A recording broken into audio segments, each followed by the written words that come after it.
3월 15일 사순절 네 번째 주일을 주님 앞에 올립니다. 묵상으로 기도하겠습니다. 오늘아 나는 공고한 사람이로다. 이 사망의 몸에서 누가 나를 건져내랴. 주 예수 십자가에서 흘린 보혈의 피로 만백성의 죄를 흰물보다 더욱더 희게 씻어주신 사랑하는 하나님 아버지, 주 십자가 지심으로 죄인들을 속량하셔서 죄인을 향한 진노를 면하게 하심을 진심으로 감사드립니다. 사순절 네 번째 주일이지만 다른 때와는 다르게 살지 못한 저희를 용서하여 주시옵소서.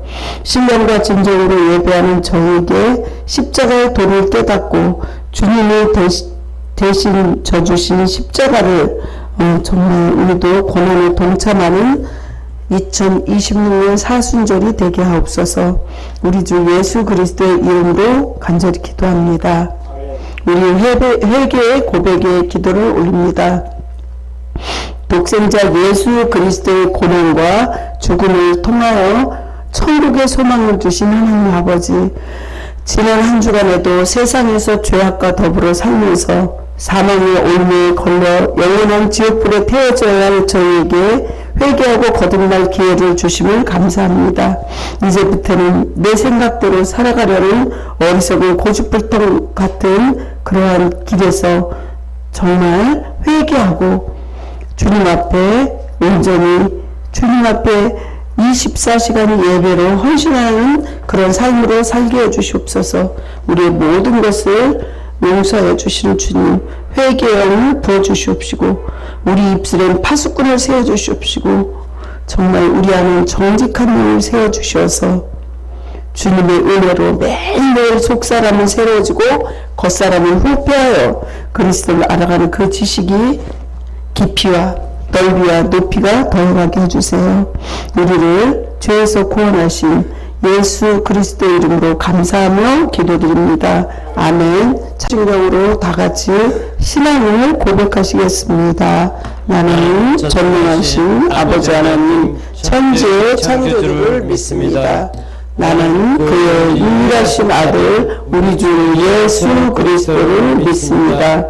그는 성령으로 잉태되어 동정녀 마리아에게서 나시고 본디오 빌라도에게 고난을 받아 십자가에 못 박혀 죽으시고 장사된 지 사흘 만에 죽은 자 가운데서 다시 살아나셨으며 하늘에 오르시어 전능하신 아버지 하나님 우편에 앉아 계시다가 거기로부터 살아있는 자와 죽은 자를 심판하러 오십니다. 나는 성령을 믿으며 거룩한 공교회와 성도의 교제와 죄를 용서받는 것과 몸의 부활과 영생을 믿습니다. 아멘. 오늘 하나님 말씀을 교독하겠습니다. 제가 누가복음 11장 1절부터 4절은 같이 교독하고 23장 누가복음 23장 34절 한 절은 제가 혼자 교독하겠습니다. 누가복음 11장 1절부터 4절 교독하겠습니다. 예수께서 한 곳에 기도하시고 마치심에 제자 중 하나가 여짜오되 주여 요한이 자기 제자들에게 기도를 가르친 것과 같이 우리에게도 가르쳐 주옵소서. 예수께서 이르시되 너희는 기도할 때 이렇게 하라. 아버지여 이름이 거룩히 여김을 받으시오며 나라가 임하옵시며 우리에게 날마다 일용할 양식을 주시옵고 같이 합독하겠습니다. 4절은 우리가 우리에게 죄지은 모든 사람을 용서하오니 우리 죄도 사하여 주시옵고 우리를 시험에 들게 하지 마옵소서 하라. 아멘. 제가 23장 34절은 혼자 교독하겠습니다. 이에 예수께서 이르시되 아버지 저들을 사하여 주옵소서. 자기들이 하는 것을 알지 못하느니이다 하시더라. 그들이 그의 옷을 나누어 제비 뽑을세. 기도하겠습니다. 세상에서 주는 환난을 믿음으로 승리할 수 있게 하시는 하나님 아버지, 지난 한 주간에도 세상에서 절망을 경험하고 낙심될 때마다 하나님 주신 말씀으로 이겨내고 오늘 거룩한 예배에 불러 회복의 기회를 주신 은혜를 감사드립니다. 지금 간구하오니 복을 받을 궁리를 하기보다는 우리에게 주어진 고난을 회피하지 않고 정말 예전에 초대교회에서 성도들처럼 주님의 고난을 동참할 수 있는 그러한 사순절 기간이 되게 하여 주시옵소서. 정말 세상을 바라보거나 전 세계를 바라볼 때 슬픔에 가슴이 아프고 눈물이 납니다. 이 땅에는 소망에 둘 곳이 없습니다. 하나님 말씀으로 다시 힘을 얻게 해주십시고 오늘 주님의 말씀으로 주님 우리가 새 생명 얻게 해주시옵소서. 오늘 사제 은총도 내려주셔서 우리가 말씀으로 회개하고 중생할 수 있도록 도와주시옵소서. 저는 십자가 뒤에 감추어 주시옵시고 오로지 주님께서 저를 통로로서만 사용하여 주시옵시고 성령님 지금 처음 시간입니다. 마치는 시간까지 함께해 주시옵시고 재단 숲으로 저희 악하고 더러운 모든 것들을 태워주셔서 성결할 수 있도록 도와주시옵소서. 예수님 이름으로 간절히 기도합니다. 아멘. 뒤에 예수님 이름으로 사랑하고 축복합니다. 네, 사랑하고 축복합니다. 예, 잘하셨습니다. 생활의 구호를 힘차게 외치시겠습니다. 생활의 구호! 오늘도 주님과 함께 주님의 나라를 위하여. 오늘도 주님과 함께 주님 나라를 위하여. 아멘. 오늘 본문의 말씀을 보시면 제목은 하나님께 순종하는 예수님. 우리도 예수님께 순종해야 되는데 우리 하나님께 순종하는 예수님을 볼 수 있습니다. 할렐루야. 아멘. 하나님은 사랑이십니다. 그리고 예수님도 저와 여러분을 사랑하시기 때문에 십자가를 지시기까지 온 인류를 구원하시고 사랑하셨습니다. 십자가의 정신은 하나님 사랑, 이웃 사랑으로 이루어져 있습니다. 사랑은 용서의 열매를 맺는다는 것입니다. 그렇습니다. 사랑과 용서는 별개의 것이 아니라 하나라는 거죠. 사랑하는 사람은 반드시 용서의 열매를 맺을 수밖에 없습니다. 예수 믿는 사람들이 하나님께로부터 최고의 사랑을 받고 있는 것은 바로 용서의 은혜가 있기 때문에 그렇습니다. 우리 주 예수 그리스도께서 저와 여러분에게 주신 사랑의 증표는 십자가의 사랑입니다. 이 십자가는 죄인을 향한 용서의 상징이라는 거죠.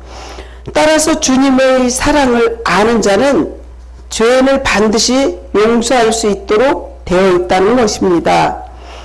사랑하는 성도 여러분, 용서는 주님의 가장 중요한 가르침이었고 우리 주님의 거룩한 모범적인 습관이었다는 것이기 때문입니다. 그렇다면 성경은 우리가 용서를 어떻게 실천해야 한다고 가르치고 있는 것일까요? 사랑하는 성도 여러분, 그렇습니다. 예수님이 십자가에서 채찍을 맞는 그 채찍을 때리는 채찍이 그냥 이렇게 가죽으로 된 채찍이 아니라 그 채찍에 납덩어리가 있는데 이렇게 하고 이렇게 얼기설기 돼 있어요. 그래서 때리면 살점이 찢어 나오게끔 그렇게 만든 채찍이라는 거죠. 그래서 한 대 때리면 살하고 같이 찢겨 나오기 때문에 피가 범벅이 되는 거죠. 맨살이 터져 너덜거리는 넝마조개 같이 되도록 채찍을 휘갈기던 그들 양손에 또 어떻게 했냐면 우리가 이렇게 빵찻길 보면은 그 빵찻길 옆에 움직이지 못하게 이렇게 큰 대못을 박아놓거든요. 그 못으로 박는 거예요, 손발을. 그들 양손에 대못을 박고 아버지여 저들을 그래도 예수님께서는 용서해 달라고 아까 누가복음 23장 34절에 써 있잖아요. 이 절절한 고통의 순간에 자기의 고통에 자기 문제가 아닌 저들을 위해서 죄인들을 위해서 용서의 기도를 드리고 있는 게 예수님의 모습이라는 것입니다. 이것으로 우리의 진실은 주님이 이 땅에서 용서를 위해 오셨다고 해도 과언은 아닙니다. 우리 주 예수 그리스도의 삶은 용서의 삶이라는 것이죠. 바로 주님에게서 용서를 받아 새로운 삶을 시작한 우리라면 우리도 주님처럼 용서하는 삶을 살아갈 수 있도록 해달라고 기도하시기를 축복합니다. 첫째, 용서와 기도를 말씀드리려고 합니다. 성도 여러분, 고통의 절정을 보면 그리고 억울함의 절정의 순간에 지금 예수님은 누구를 부르고 계십니까? 이렇게 부르고 있죠. 아버지요! 왜 아버지를 부르고 계십니까? 그거는 기도하시기 위함이라는 것입니다. 예수님의 공생애를 기도와 함께 시작합니다.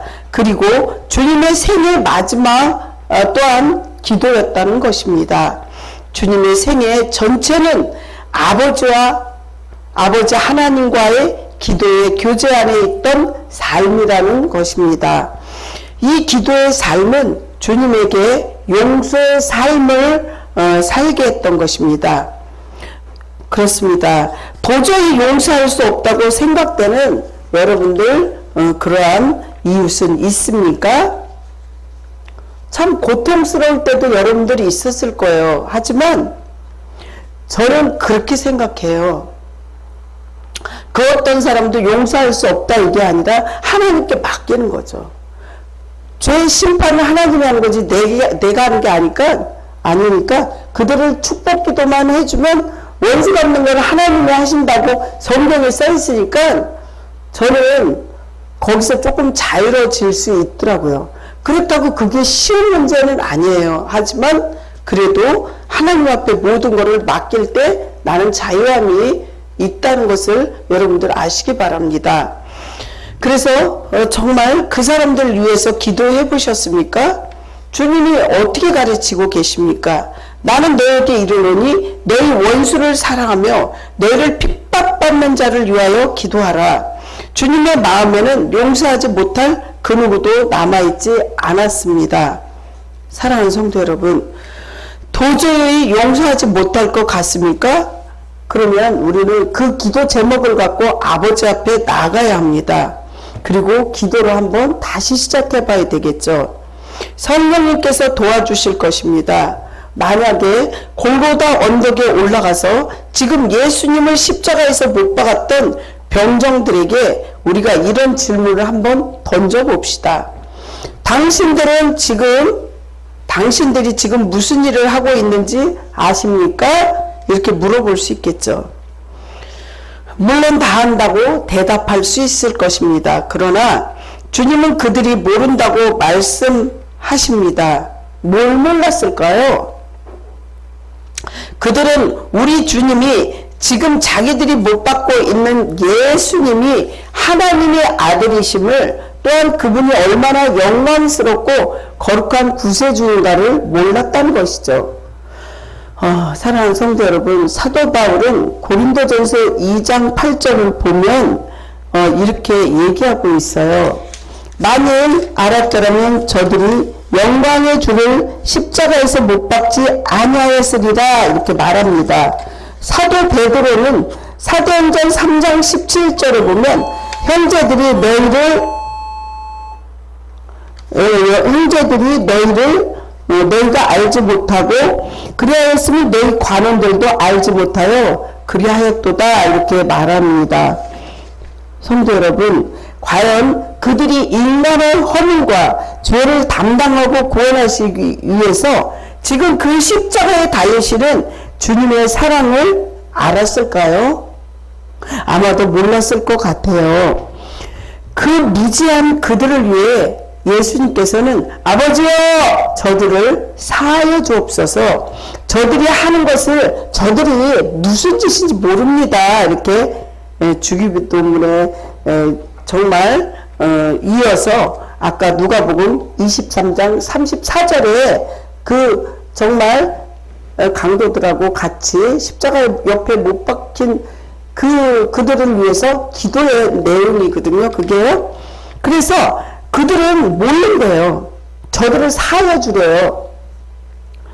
우리 주님은 인간의 무지를 이해하셨습니다. 우리는 신이 아니기 때문에 그게 쉽지는 않아요. 하지만 주님께서 그렇게 살도록 노력하라 이렇게 가르쳐 주시는 거죠. 성경에서.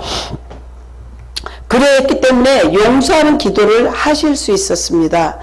예수님께서는 십자가에서 용서의 기도를 드리신 이 사건을 사실상 구약에 나타난 하나님의 말씀의 예언이 성취된 것입니다.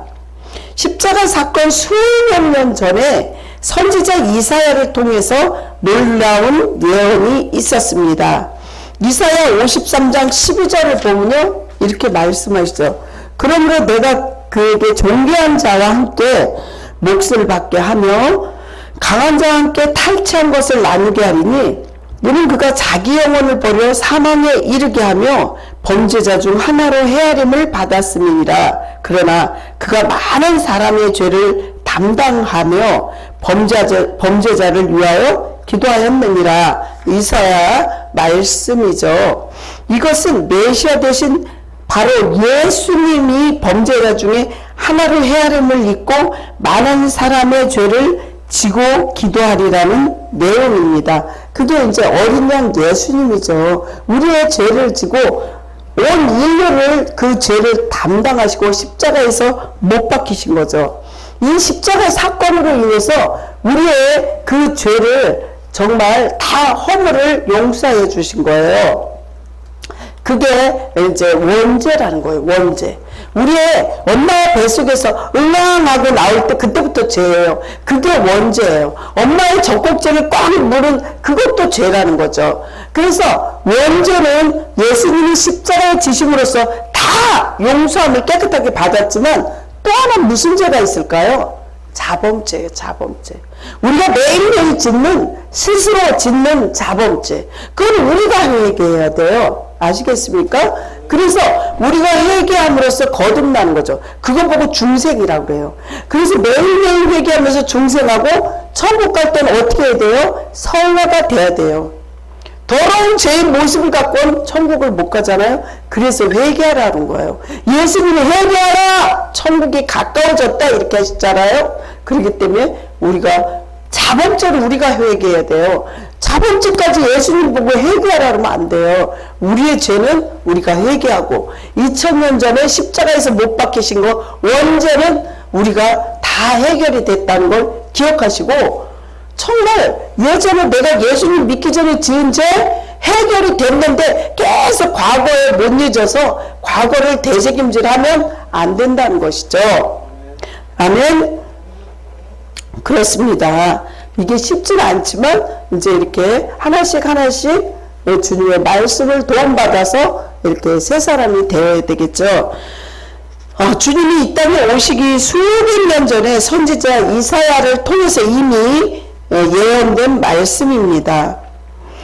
주님은 바로 그 하나님의 말씀을 이루기 위해서 그리고 그 하나님의 뜻을 이루기 위해서 지금 십자가에서 용서의 사명을 실천하고 계신 것입니다. 그렇습니다. 용서의 사명을 위하여 하나님 사랑과 이웃 사랑을 실천하시기를 축복합니다. 십자가가 이렇게 플러스로 되어 있잖아요. 더하기로. 그러니까 이게 하나님 사랑, 이웃 사랑이라는 거고 이렇게 그 가운데 있는 거는 하나님과 예수님 이 관계예요. 그러니까 이 십자가의 뜻이 그러한 뜻이라는 거죠. 두 번째, 주님은 승리의 예수님입니다. 승리라는 그 말씀이 니시라고 그러거든요. 승리. 예수님은 항상 승리하신 거예요. 성도 여러분, 예화를 들려고 그러는데, 덴마크의 그 붉은 바탕에 흰 십자가, 흰 십자가가 그려져 있어요. 붉은 바탕에 흰 십자가. 혹시 찾으셨나요? 이 십자가 옆으로 놓으면은 이게 십자가예요. 옆으로 이걸 돌려서 이렇게 정확하게 놓으면. 근데 이 뜻이 있어요.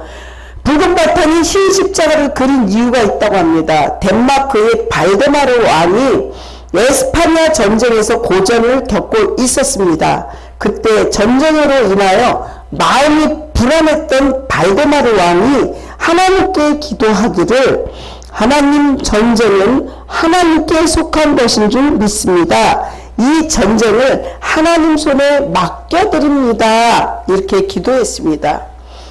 기도를 다 마치고 눈을 들어 하늘을 보는데 갑자기 하늘의 십자가가 나타나 보였습니다. 발데마르 왕은 하늘에 나타난 십자가를 보고 하나님이 전쟁에서 승리하게 하실 것을 아주 굳게 믿었다는 거죠. 그리고 용기를 얻었습니다. 그리고 모든 군사들에게 이 사실을 알고 전쟁에서 반드시 승리할 것이니 용기를 가지라고 하였습니다. 그리고 전쟁에서 나중에 크게 승리하였습니다. 그렇습니다. 이런 사건이 있은 후에 발데마르 왕은 전투에 있을 때마다 붉은 바탕에 흰 십자가를 그린 깃발을 앞세우고 나가서 승리를 하였고 이것이 후에 덴마크 국기가 됐다는 뜻입니다. 할렐루야. 사랑하는 성도 여러분, 십자가는 승리라는 거죠. 십자가는 리시라는 거죠. 그래서 기도할 때 리시 하나님, 우리 자손들이 승리하게 해주세요. 저도 승리하게 해주세요. 그러니까 감사하는 그 기도를 하고 회개 기도하고 승리할 수 있게 해달라고 그러고, 라파의 하나님, 치료의 하나님 뜻이거든요.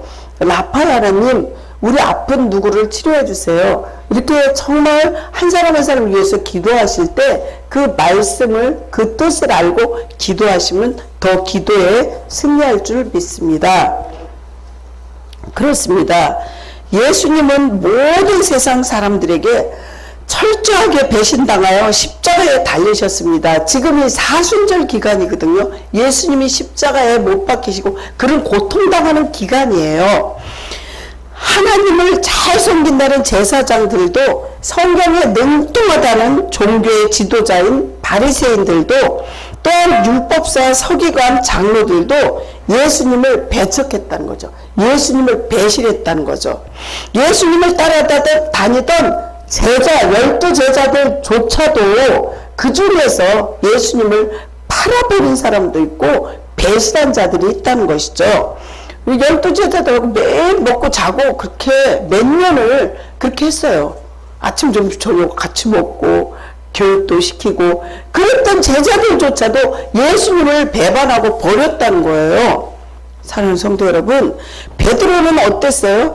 예수님을 3번이나 닭 울기 전에, 새벽 닭 울기 전에 난 모른다고 이렇게 부인했어요. 어린 아이가 당신이 이렇게 한 그 제자 아니냐, 나는 더 무지개 예수님 모른다 이렇게 부인했어요. 어린애한테도. 유다는요 어땠어요? 가룟 유다는 예수님을 은 30에 팔아버렸어요. 그리고 배신했어요. 로마 군정에게 끌려가고 대제사장과 빌라도에게 신문을 받고 재판을 당할 때에도 어느 누구도 예수님을 변호하지 않았어요. 보호한 자가 한 명도 없었어요. 예수님께서는 이렇게 철저하게 모든 사람들로부터 외면당하시고 배반당하시고 십자가에 달리셨습니다. 그러나 우리 주님은 생의 마지막을 기도로 마무리하셨다는 것이죠. 예수님의 삶은 기도의 삶이었습니다. 그리고 또한 예수님은 기도에 다른 유가 안 나간다 그랬어요. 여러분들도 때로는 힘들고 어려울 때, 또한 몸도 힘들 때 기도가 안 될 때 있어요. 그렇지만 주님은 여러분들 중심을 아시고 누워 계실 때라도 기도하시고, 무시로 기도, 걸어다닐 때, 설거지할 때, 청소할 때 기도를 딱 정해놓고 다니엘처럼 하루에 3번 하면 좋지만 그렇게 못할 때는 무시로 기도라도 하시라는 거죠. 거듭 말씀 드립니다. 예수님은 공생의 시작과 마지막을 기도로 장식하셨다는 것입니다. 예수님은 공생애를 시작할 때 세례 요한에게 세례를 받으시고 물에서 올라오시자마자 하나님 앞에 이렇게 두 손을 딱 모으시고 기도하셨습니다. 그때 하늘문이 열렸습니다. 성령의 비둘기 형체를 하고 예수님 어깨에 비둘기가 내려앉았잖아요. 그리고 하늘에서 성부의 하나님 음성이 들렸습니다. 어떻게 해요? 이렇게 이는 내 사랑하는 아들이요 내 기뻐하는 자라, 이렇게 말씀을 들을 수 있었습니다. 그리고 성령에게 이끌려 광야로 나가서 40일 밤낮 금식 기도를 하셨습니다. 그리고 주님은 공생의 사역을 통해서 때로는 밤이 맞도록, 때로는 이른 새벽에 한적한 곳을 나가셔서 늘 기도하셨습니다. 그리고 주님께서는 인생의 마침인 십자가에서도 기도하셨습니다. 사랑하는 성도 여러분, 예수님은 로마 군병들에게 양손과 양발에 못을 어떻게 해요? 박히셨습니다. 군병들이 박았던 못은 오늘날 철길 놓을 때 박는 못만큼 컸다는 것을 아시기 바랍니다. 커다란 못이 손과 발에 박힐 때 참으로 고통스럽길 말로 할 수 없겠죠. 우리 조그만 그 가시가 내 손톱 밑에 들어갔을 때도 우리 그 고통을 말로 할 수 없이 그렇게 아프다고 하잖아요. 너무나 아파서 예수님이 기절하셨대요. 이렇게 견딜 수 없었습니다. 그리고 마취를 시킨 것도 아니고 생살에 이렇게 못을 박았을 때 양손과 양발에 못을 박히셨을 때 그 고통이 얼마나 심했겠습니까? 사랑하는 성도 여러분, 그리고 자기를 못을 박게 한 자들이 얼마나 믿고 저주스러웠겠습니까? 하지만 예수님은 정신을 차렸습니다. 지금 예수님은 자신의 죽음을 통하여 죄인을 구원하시는 사역을 하고 계신 것입니다. 말하자면 성부의 하나님께서 성자 예수 그리스도에게 부탁하고 또 이렇게 하라 한 그 말씀에 순종했다는 것이죠. 그리고 예수님은 자신의 죽음을 통하여 죄인을 구원하시는 사역을 하신 것입니다. 예수님은 정신을 차리시고 하나님께 기도하셨습니다. 어떻게 해요? 아버지여, 저희를 사하여 주옵소서. 자기야 하는 것을 알지 못합니다. 누가복음 23장 34절에 이렇게 써 있잖아요. 주님은 지금 십자가에서 자기를 죽이고 있는 자들을 향하여 기도를 하고 계십니다. 저들을 죽여주시옵소서, 이것이 아니라 저들에게 저주를 내려주시옵소서, 이것도 아니고 저들을 용서하여 주시옵소서, 이렇게 용서의 기도를 드리셨습니다. 예수님은 용서의 기도로 사랑을 실천하신 정말 우리의 대표자 주인공이시죠. 예수님은 공생의 사역을 통하여 가르쳤던 그대로 지금 십자가의 용서의 삶을 실천하고 계셨던 것입니다. 예수님의 십자가에서 용서의 기도는 회개한 자들에게는 죄 용서의 구원의 은총으로 나타나셨습니다. 이미 예수님을 3번이나 부인했던 베드로가 죄 용서를 받고 구원의 확신을 얻었고 성령을 받아 큰 기쁨으로 예수님을 전하는 하나님의 사도로 변화된 것이죠. 그리고 예수님의 용서의 기도는 초대교회의 성령의 역사로 복음을 전할 때 하루에 3,000명씩 회개하고 구원받는 역사가 이루어졌다는 그런 응답되어진 것을 볼 수 있습니다.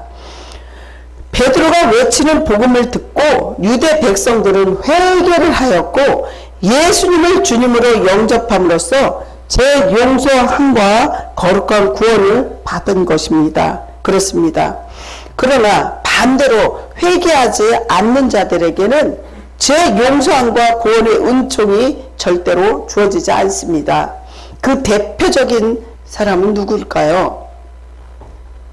예수님을 은 30에 팔았던 가룟 유다는 회개하지 않았고 나중에 자살해서 죽었어요. 목매달아서.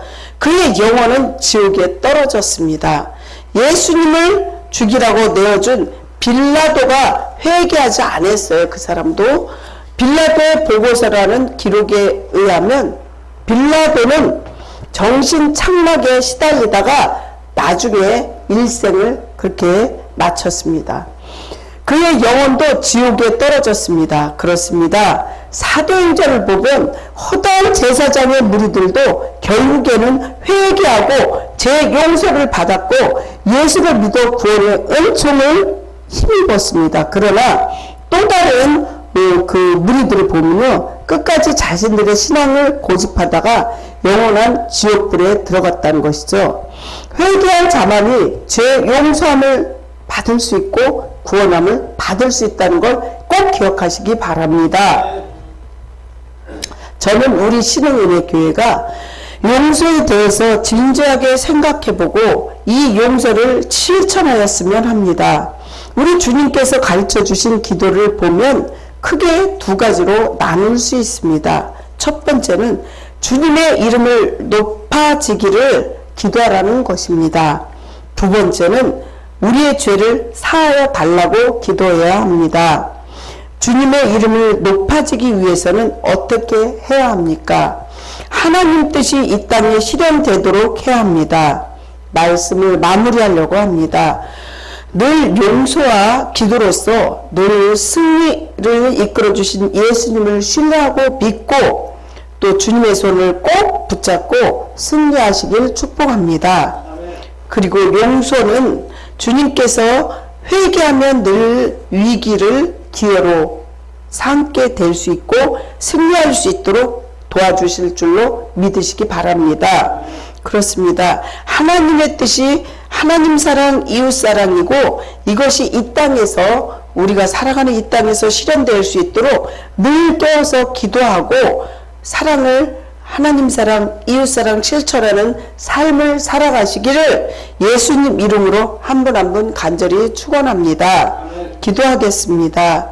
사랑이 많으시고 자비로우신 하나님, 주님께서는 정말 이 땅에 하나님의 말씀을 순종하시는 주님께서 이 땅에서 우리의 죄를 정말 용서와 기도로 승화시키면서 주님의 말씀으로 우리가 삶을 살아갈 수 있도록 도와주신 주님, 오늘도 승리할 수 있도록 우리 손을 붙잡고 힘을 내라, 내가 너와 함께한다. 임마누엘의 주님께서 늘 사랑으로 하나님 사랑, 이웃 사랑을 실천하라고 정말 주님이 함께 하시는 그 은혜를 보여주시고 주님께서 오늘도 우리를 눈동자와 같이 보호하시는 그 은혜를 감사하며 오늘도 예수님 사랑을 실천할 수 있도록 내가 정말 우리의 삶이 십자가에서 저희 모든 죄를